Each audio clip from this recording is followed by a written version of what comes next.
வாழ்க வையகம், வாழ்க வையகம், வாழ்க வளமுடன். குரு வாழ்க, குருவே துணை. குருவின் மலரடி போற்றி. சிந்தனையை, உடல் நலத்தை சீரமைத்து உய்வித்த குருவே வாழ்க. தியானமே யோகம், யோகமே ஞானம். தமிழ் ஆனந்த யோகம். வாழ்க வளமுடன். இன்றைய சிந்தனை துளியின் தலைப்பு செயல் விளைவு தத்துவத்தில் இருக்கக்கூடிய ஒரு ஆழ்ந்த சிந்தனை. இது வாழ்க்கை தத்துவம் என்பதின் அடிப்படையான தத்துவமாக இருந்திருக்க வேண்டும்.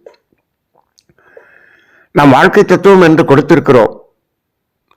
அந்த வாழ்க்கை தத்துவத்திலே தேவைகள் 3, காப்புகள் 3, அறநெறிகள் 3, அறிவின் உயர் படிகள் 3 என்று நாம் அதை சிந்தனை செய்திருந்தாலும், இந்த ஒவ்வொன்றையும் இந்த செயல் விளைவு தத்துவத்தின் அடிப்படையில் சிந்தனை செய்தால்தான் அது முழுமை பெறும். அப்படி இல்லை என்று சொன்னால் அது முழுமை பெற. ஆக இந்த பிரபஞ்சத்தின் இயக்கம் என்று எப்பொழுது தோன்றியதோ, எப்பொழுது அசைவற்ற அந்த சுற்றவெளியாகிய இறைநிலை அசைந்து இயக்கம் என்று வந்ததோ, அந்த இயக்கம் என்பது ஒரு செயலாக மாறிவிடுகிறது அல்லவா? அங்கு தோன்றியது இந்த செயலுடைய தத்துவம். அது சுழற்சி என்ற ஒரு செயல் நடைபெறும் பொழுது அங்கு என்ன விளைவு வருகிறது? அது சுற்றி கொண்டு இருக்கிறது, அவ்வளவுதானே என்றுதானே நாம் பார்க்கிறோம். அந்த முதல் தோற்றமாகிய சுழல் அலை பரமானு சுற்றி கொண்டிருக்கிறது. ஆனால் அது சுற்றி கொண்டிருப்பதனால் விளைவு என்ன வருகிறது என்றால், அதிலிருந்து காந்தம் தோன்றிக்கொண்டே இருக்கிறது.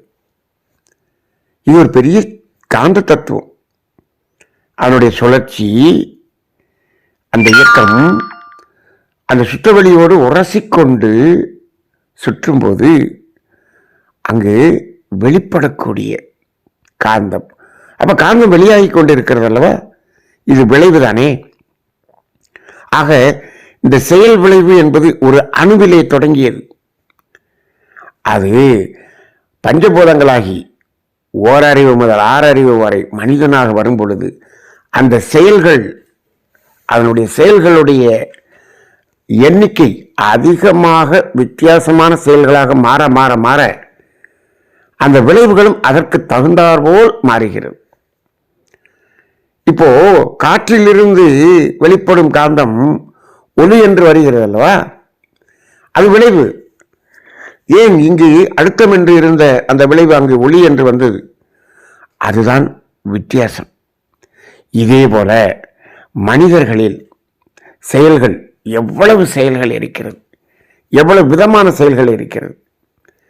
அந்த ஒவ்வொரு செயலுக்கும் ஒரு விளைவு உண்டு. இப்போ இதில் மனிதன் என்ன செயல் செய்ய வேண்டும்? மனிதன் செயல் செய்ய வேண்டுமா என்று ஒரு கேள்வி கேளுங்கள். செயல் விளைவு தத்துவம் தானே. மனிதன் செயல் செய்ய வேண்டுமா என்று கேட்டால் என்ன செயல் செய்ய வேண்டும்? 2 செயல்கள் தான் அவன் செய்ய வேண்டும். அவன் செய்ய வேண்டியது 2 செயல்கள் தான்.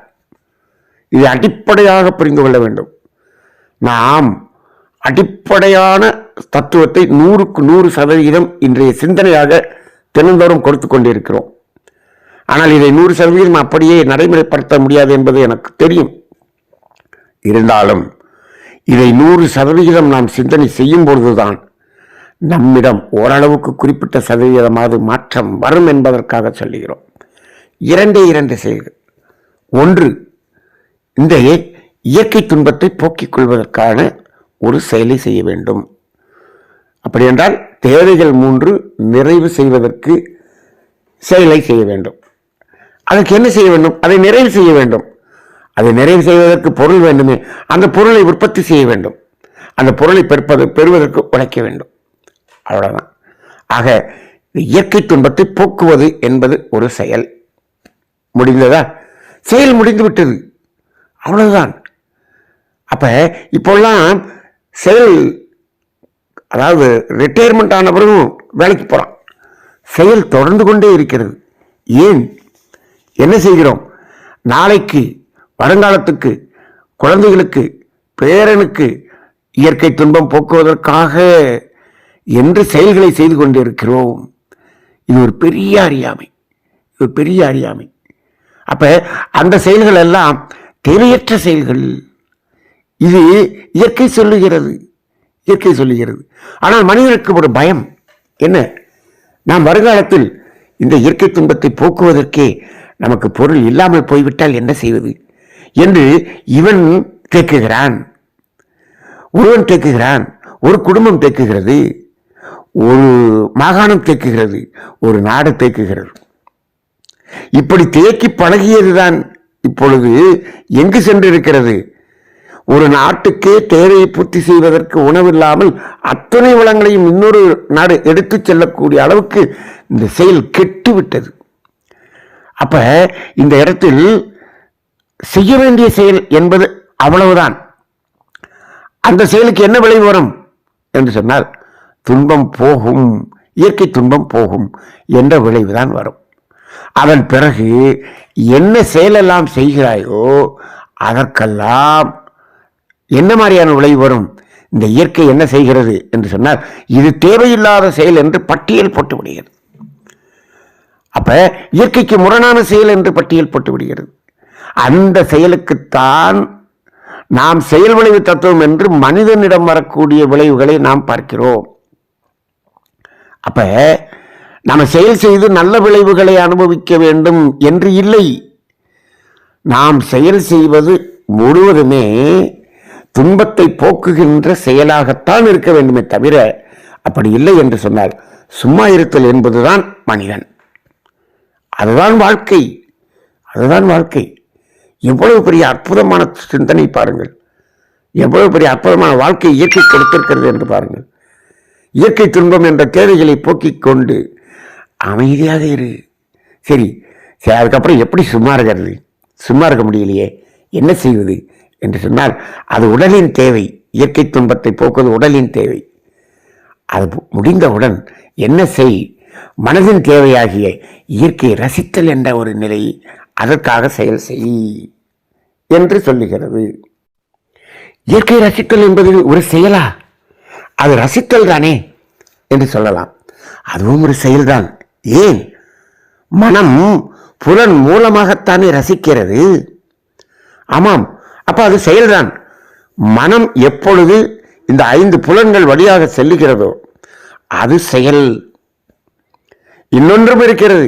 இது 5 புலன் வழியாக போகாமல் ஏற்கனவே செய்த செயல் பதிவின் அடிப்படையில் எண்ணங்களாக மலர்ந்து கொண்டிருக்கிறது. அதுவும் செயலா என்று கேட்கலாம்.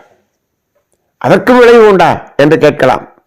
ஆமாம், அதுவும் செயல்தான். அது என்னென்ன?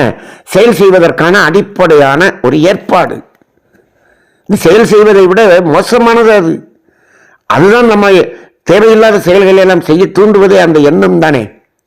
எண்ணத்தினால் தான் மனிதன் கெட்டு விடுகிறான். அப்ப அந்த மாதிரி எண்ணுவது என்பதும் ஒரு செயல், அதற்கும் ஒரு விளைவு உண்டு. சரி, ஆனால் இயற்கையை ரசிக்க வேண்டும் என்று எண்ணுகிறீர்கள், இயற்கையை ரசித்துக் கொண்டிருக்கிறீர்கள், அது ஒரு செயல்தான். இதற்கு ஒரு விளைவு உண்டா? விளைவு உண்டா என்று கேட்டால் அதற்கு துன்ப விளைவு என்பது கிடையாது. துன்ப விளைவு என்பது கிடையாது. ஆனால் அது என்ன விளைவு? அதற்கு நீங்கள் ரசித்துக் கொண்டே இருந்தீர்கள் என்று சொன்னால் எவ்வளவு நேரம் ரசிக்க முடியும்? ஒரு இடத்தில் அந்த ரசிப்பு என்பது, அந்த ரசித்தல் என்பது அப்படியே அந்த இயற்கையோடு இயற்கையாய் ஒன்றிவிடும், லயமாகிவிடும். அப்ப அந்த இயற்கையை ரசிக்கக்கூடிய மனம் இயற்கையாக மாறிவிடும். அது என்ன ஆகிவிடும்? ஒரு அமைதி என்ற விளைவு நோக்கி அது சென்றுவிடும். அமைதிக்கு நம்மை இழுத்து சென்று விடும். நாம் அமைதியாகி விடுவோம். அப்ப இந்த மனதின் தேவையாகிய இயற்கை ரசித்தல் என்பதனுடைய விளைவு நாம் அமைதி என்ற ஒரு நிலையை அடைதல் என்று எடுத்துக்கொள்ளலாம். அப்ப இது போக, ஆனால் மனிதன் தேவையை பெருக்கிக் கொள்வதற்காக எந்த செயல் செய்தாலும் அதற்கு விளைவு என்பது எப்படி வரும் என்று சொன்னால் நமக்கு துன்ப விளைவாகத்தான் வரும். இப்ப இந்த சிந்தனையை பார்க்கும் பொழுது என்ன, நாம் வாழ்க்கை முழுவதும் ஏகப்பட்ட துன்ப விளைவுக்கான செயல்களை செய்திருக்கிறோம் போல் தெரிகிறதே. ஆமாம், செய்திருக்கிறோம், செய்து கொண்டும் இருக்கிறோம், செய்யவும் போகிறோம். அப்ப பாருங்க, நான் வாழ்க்கை தத்துவத்தை முழுமையாக புரிந்திருக்கிறோமா? இல்லை. இதுதான் வாழ்க்கை, இதுதான் வாழ்க்கை. இப்ப ஒரு கேள்வியை கேட்கலாம். சரி, இப்ப துன்பத்தை போக்குவதற்கான செயல் செய்து விட்டோம். ஆனால் நான் மகிழ்ச்சியாக வாழ வேண்டுமே, ஆனந்தமாக வாழ வேண்டுமே, நிறைவாக வாழ வேண்டுமே, ஆரோக்கியமாக வாழ வேண்டுமே, இதற்காக நான் ஏதாவது செயல் செய்ய வேண்டாமா என்று ஒரு கேள்வி வருகிறது அல்லவா? இது ஒரு பெரிய கேள்வி, அனைவரிடமும் இருக்கக்கூடிய கேள்வி, உண்மை. ஆனால் அந்த உண்மைக்கான உண்மை என்ன என்று பார்த்தால், இதற்காக நாம் எந்த செயலும் செய்ய வேண்டியது இல்லை. அப்ப இன்பம், அமைதி, ஆரோக்கியம், அன்பு, அமைதி, ஆனந்தம், மகிழ்ச்சி, நிறைவு, இவை அனைத்தும் செயல் செய்து பெறக்கூடியது இல்லை என்பதை எப்பொழுது உணர்கிறோமோ அப்பொழுது என்ன இருப்போம்? சும்மா இருந்தாலே போதும். இவை அனைத்தும் நமக்கு கிடைக்கக்கூடியதாக இயற்கை கொடுத்திருக்கிறது. அப்ப இயற்கை ஒரு செயல் செய்து நீங்கள் இதையெல்லாம் பெற வேண்டும் என்று சொல்லவில்லை. ஆனால் துன்பத்தை போக்க வேண்டும் என்று சொன்னால் அதற்கு செயல் செய்ய வேண்டும். அப்ப இப்ப மனிதன் என்ன செய்கிறான்? துன்பத்தை போக்கும் செயல் செய்து முடித்த அடுத்த சனமே என்ன செய்கிறான்? துன்பத்தை பெருக்குவதற்கான செயலை செய்கிறான். நாம் செய்யக்கூடிய செயல்கள் அனைத்தும் துன்பத்தை பெருக்குவதற்கான செயல்கள். இதைத்தான் நான் சொல்வேன். அதாவது பாவப்பதிவு என்பது எங்கு தொடங்குகிறது, அதனுடைய மூலம் என்ன?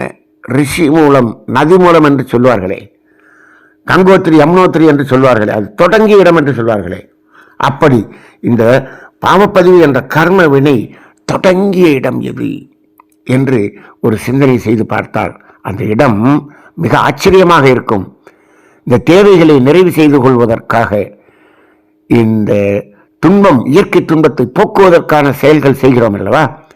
அந்த துன்பம் நீங்கிய இடம் இருக்கிறதே, அந்த இடம் இன்பம் என்று சொல்லுகிறார் மகரிஷி. அதிலிருந்து மீண்டும் அதே செயலை செய்ய தொடங்கினால் அங்கு தொடங்குகிறது இந்த கர்மவினை என்ற பாவப்பதிவு. அங்கு அந்த செயல்கள் அனைத்துக்கும் துன்ப விளைவுகள் தான் வரும்.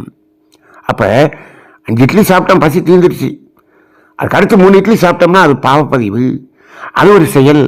அந்த 3 இட்லி சாப்பிட்டதுக்குரிய செயல் என்ன? துன்பமாக வரும். இப்ப முறை 5 இட்லி சாப்பிட்டதுக்குரிய விளைவு அது துன்பத்தை போக்கும். அப்ப எனக்கு இன்பம் அது தானாக வரும். எவ்வளவு அற்புதமான வேதாத்திரியம்! ஆனால் இந்த வேதாத்திரியத்தை இந்த கோணத்திலே அதை புரிந்து கொள்ளக்கூடிய சமுதாயம் இன்று இல்லை. இதை இந்த கோணத்திலே இதை நடத்தக்கூடிய அளவுக்கான ஆசிரியர்களும் பற்றாக்குறை. நான் என்னுடைய ஒரு ஆழ்ந்த ஒரு வேண்டுகோள் என்ன என்று சொன்னால், தமிழ் ஆனந்த யோகம் இந்த ஆழ்ந்த தத்துவத்தை, இந்த அடிப்படையான தத்துவத்தை இந்த உலகுக்கு எடுத்து செல்லக்கூடிய ஆசிரியர்களை உருவாக்க வேண்டும். ஒரு 100 ஆசிரியர்களையாவது உருவாக்க வேண்டும்.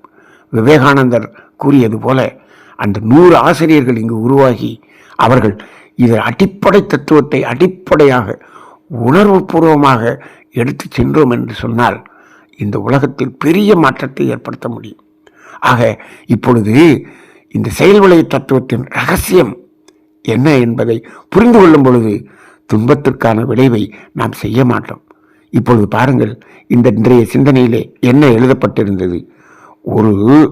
ஏதோ ஒரு உணவுப் பொருள், ஏதாவது ஒரு பொருள், அதில் மேலே இது உடலுக்கு கேடு என்று எழுதப்பட்டிருக்கிறது. இருந்தாலும் அதை வாங்கி இவன் அனுபவிக்கிறானே. அப்ப கேடு என்று எழுதப்பட்டிருப்பதையே அனுபவிக்கிறான். நாம் இங்க எது கேடு என்று சொல்கிறோம்? தேவை மீறக்கூடியது 2 இட்லியா இருந்தால் கூட அது கேடு என்று சொல்கிறோம். அப்ப இது கேட்டிலும் கேடாக, மிக உயர்ந்த கேடாக, உடனடியாக மரணத்தை கொடுக்கக்கூடிய அளவுக்கு கேடை கொடுக்கக்கூடியதற்குத்தான் அவன் எழுதுகிறான் இது உடலுக்கு கேடு என்று. மற்றது எதிலையுமே எழுதவில்லை.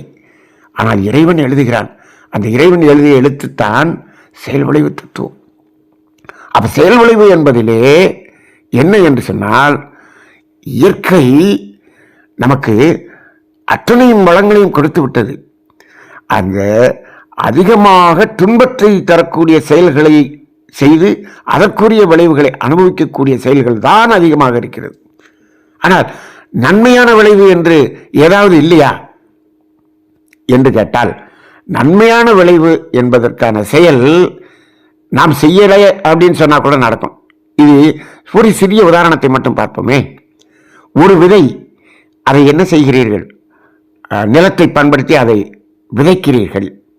என்ன செய்கிறீர்கள்? இது நீங்கள் செய்த செயல் தானே? ஆமாம். அது முளைத்து செடியாகி மரமாகி காகையாகி கனியாகி நமக்கு அத்தனை வளங்களையும் கொடுக்கிறது. அது விளைவு தானே? ஆமாம். அதை செடியாக்கி மரமாக்கி அந்த விளைவுகளை கொடுத்தது யார்? இயற்கை. சரி, அந்த செயலை செய்தது யார்? நாம் தானே செயல் செய்தோம். மனிதன் தானே செயல் செய்தான். நான் விதைத்ததினால்தான் இந்த விளைவு நடந்தது என்று இதற்கு நாம் பெருமைப்பட்டுக் கொள்ளலாமா என்று சிந்தனை செய்து பாருங்கள். அப்பா, நீ விதைக்கவில்லை என்று சொன்னாலும் அந்த விதை தானாக இந்த மண்ணிலே விழுந்து அது திரும்பவும் முளைக்கும். நீ மனிதனே உற்பத்தியாகவில்லை, வெறும் விலங்கினங்கள் மட்டும்தான் இருந்தது. அது விவசாயம் செய்ததா? இங்கு எவ்வளவு தாவரங்கள், எவ்வளவு காய்கறிகள், எவ்வளவு பழங்கள், அவ்வளவு அதை அனுபவித்துக் கொண்டுதானே இருந்தது. இதை நீ செய்தாயா? நீ செய்யவில்லை என்றாலும் அதை நான் செய்வேன். அப்ப நமக்கு நன்மை நடப்பதற்கு, நமக்கு நாம் துன்பம் போக்குவதற்கான அந்த பொருள்களை இயற்கை தான் கொடுத்திருக்கிறது. அதை நாம் செயல் செய்து பெற்றோம் என்று எடுத்துக்கொள்ள வேண்டாம். ஆனால் இப்பொழுது என்ன சொல்கிறார்கள்? நாங்கள் தான் இதை 50 மூடை வர்றதை 80 மூடையா மாற்றணும், ஒட்டு வெரைட்டியா மாற்றணும், இந்த செயலை நாங்கள் தானே செய்தோம் என்று சொல்லிக் கொண்டிருக்கிறார்கள் அல்லவா? இப்பொழுது இருக்கக்கூடிய விவசாயம் என்ற துறையில் இருக்கக்கூடிய விஞ்ஞானிகள், அங்கு இருக்கக்கூடிய அத்துணை அதிகாரிகளும் என்ன செய்து கொண்டிருக்கிறார்கள் என்று சொன்னால், இயற்கை அந்த விதை தானாக விளைந்து இயற்கையாக முளைக்கக்கூடியதை இவர்கள் கெடுத்து அதை அதில் வரக்கூடிய அந்த விளைபொருள்களை நாம் எடுத்து துன்பம் போக்கினாலும் நமக்கு துன்பம் வரக்கூடியதாக மாற்றி விட்டார்கள். அப்ப மனிதன் எந்த ஒரு செயலையும் நான் செய்து பெற்றுக்கொள்கிறேன் என்று சொன்னால் அது துன்பம் கொடுக்கும் செயலாக மட்டும்தான் இருக்க முடியும். அது துன்பம் கொடுக்கக்கூடியதாகத்தான் அமையும், துன்பத்தை பெறக்கூடியதாகத்தான் அமையும். ஆக இந்த செயல் விளைவு என்று சொல்லும் பொழுது நாம் துன்பம் போக்கக்கூடிய செயல்கள் மட்டும் செய்தால் போதும். அதன் பிறகு இயற்கையை ரசிக்கும் செயல்கள், இந்த 2 மட்டும் போதும். இப்பொழுது நினைத்து பாருங்கள், வாழ்க்கை எவ்வளவு எளிமையாக இருக்கிறது என்று. ஆம், எளிமையாக இருக்கிறது. ஆனால் இந்த தத்துவத்தை நாம் சொன்னவர் வேதாத்திரி மகரிஷி.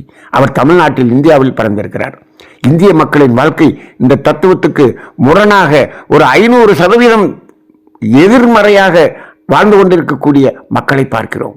ஆனால் ஓரளவுக்கு மேலை நாடுகளில் இந்த தத்துவத்தின் அடிப்படையிலே வாழக்கூடியவர்கள், அதாவது நமது நாட்டில் வாழக்கூடிய அந்த எதிர்மறையிலே ஒரு கிட்டத்தட்ட ஒரு பங்கு இங்கு குறைவாகத்தான் இருக்கிறது. அதனால்தான் இங்கு மக்கள் மகிழ்ச்சியாக இருக்கிறார்கள். இப்பொழுது நான் இந்த சிந்தனை எங்கிருந்து நான் பேசிக்கொண்டிருக்கிறேன் என்று சொன்னால், உலகத்தில் மக்கள் மகிழ்ச்சியாக வாழக்கூடிய மக்கள் இருக்கக்கூடிய 2வது நாடாகிய அந்த நாட்டில் இருந்துதான் இந்த சிந்தனையை நான் பேசிக்கொண்டிருக்கிறேன். ஆக மனித வாழ்க்கை மிக எளிதானது. இதை தத்துவங்கள் மூலமாக உணர்த்துவதற்காக நமது சித்தர்கள் தத்துவத்தை கொடுத்தார்கள். தத்துவத்தை எல்லாம் வைத்துக்கொண்டு நாம் அங்கு அதற்கு முரணாக வாழ்ந்து கொண்டிருக்கிறோம். இங்கு தத்துவமே இல்லாத நாட்டில் கூட ஓரளவுக்கு அந்த தத்துவத்தின்படி, இயற்கையின்படி, இயற்கையோடு இயற்கையாய் மகிழ்ச்சியாக வாழ்ந்து கொண்டிருக்கிறார்கள். இங்கு தத்துவம் கொடுக்கப்பட்டால் இவர்கள் எப்படி வாழ்வார்கள் என்று நான் சிந்தனை செய்து பார்க்கிறேன். இவர்கள் ஆனந்தமான ஒரு வாழ்க்கை வாழ்வார்கள். ஞானிகளை நமது நாட்டில் உருவாக்குவதை விட வெளிநாட்டில் அதிகமாக உருவாக்கிவிட முடியும் என்ற நம்பிக்கை எனக்கு தோன்றுகிறது. அந்த அடிப்படையில் இந்த செயல் விளைவு தத்துவத்தை இன்று ஆழமாக புரிந்து கொள்வோம்.